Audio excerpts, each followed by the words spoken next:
İpar pişiriq salonundaki barliq hemşireler hammalarning mush vaqti xayrli bo'lsin. Tuvanda o'tilgan dersimiz apelsin pechini. Tuvanda biz bu apelsin pechini uchun ketadigan materiallar bilan tanishib chiqaylik.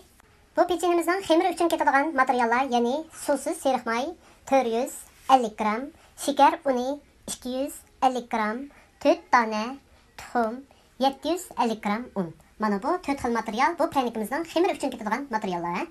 Endi bu pechinimizning qiymasiga ketadigan materiallar bilan tanishaylik. Buning uchun, ya'ni Mavu Xumar şirketining apelsin murabbasi, shuningdek muvofiq miqdorda buni sal endi quyuqlashtirish uchun yumshoq holatdagi tortning nenining mana o'gindisi, buni muvofiq miqdorda mush ikkisini aralashtirib qiymib olamiz. Buning qilib uchun o'zingizlar xohlagan qiliblarni qilsanglar bo'ladi. Men mana bu xil qilibni tanladim.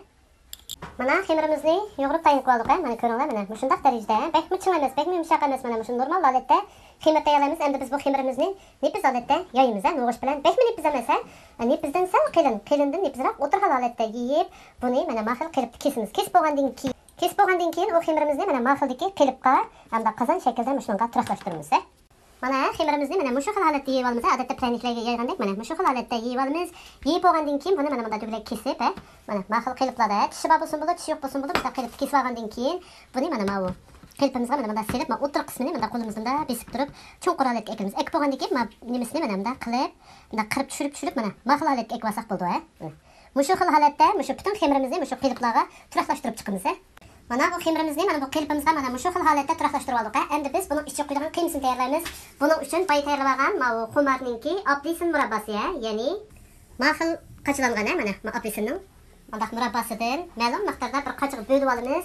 Bo'lib buningga bekmi jiq emas, mana bu tortning o'gindisi, yumshoq holatdagi tortning o'gindisi, buningga azroq qatimiz, qetib mana sal quyuqlashtiramiz. Quyuqlashtirib bo'lgandan keyin buni xaltaga ilib, mushu har bir pranikimizning mushu o'rtadagi bo'sh qismlariga quyib to'ldirib chiqamiz. Mana bu apelsin murabbasiga mana ko'ringlar, mana bu tortning o'gindisidan ma'lum miqdorda aralashtirib buni sal quyuqlashtirdik. Bayqi mana ma holatidan azroq buni quyuqlashtirib oldik. Bekmi jiq sevatmaymiz, normal holatda bo'lsin. Endi biz buni xaltaga qachilab, har bir pranikning o'tir qismiga to'shtiramiz. Mana bu pranikimizning hammasining o'tir qismiga qiyam to'shtirib oldik. Qiyam to'shtirib bo'lgandan keyin biz mushu oq xemirga oz nisbat kokofin bilan shokolad mayrangdan qetib buni ranglab olamiz. Ranglab bo'lgandan keyin nepiz holatda yeyib, buni mana kesib, mana gul, ushoq gul qiliblarni kesib, bu qiyamning ustiga shu xil holatda yepib qo'yamiz. Mushu tepidagi bezakni oq qilsanglar bo'ladi, mana kafe rangda qilsanglar bo'ladi. Mana oq xemirimizdan, oq xemirdan ozroq nisbatda bek jiq qilmaymiz. Ozroqlamizda bir kunlashla iliblam buni kokofin qetib, anaki shokolad mayrang qetib, mana nepiz holatda bundaq nepiz holatda yeyib olamiz. Yeyib bo'lgandan keyin mana mahil bundaq o'chlarda buni kesib olamiz, kesib shakllantirib olamiz.